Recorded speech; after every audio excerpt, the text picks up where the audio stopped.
You're born free, and you have to live free.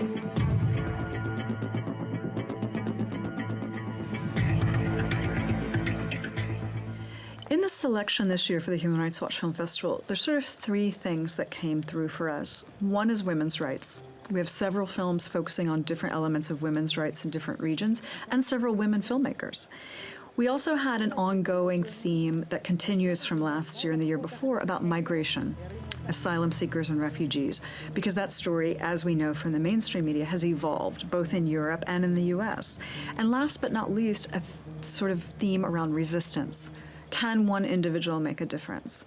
And I think the films we have this year absolutely illustrate that, yes, one individual can definitely make a difference, and one individual collaborating with a multitude will always make a difference. What the film festival brings to the table are these personal narratives that tell the individual stories that really illustrate for people what it means if young girls and women are meant to be confined to the home in a place like Waziristan in Pakistan.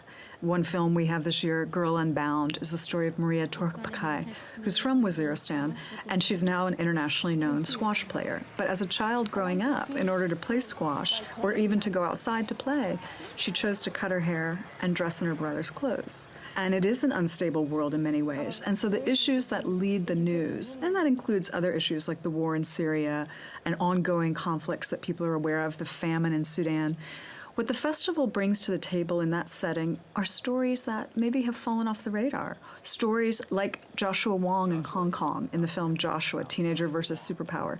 I think a lot of people may or may not know the story of what can we learn through the Hong Kong narrative about China. It's a very specific lens through which to see China, which is generally in the news on a daily basis, certainly vis-a-vis the US and the UK.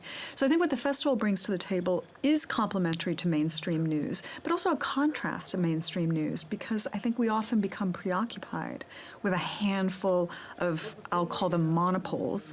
And in fact, we are living in a world where there's multiple centers of power, and I think multiple human rights issues and activists who are always fighting against this steady stream of attacks on human rights issues.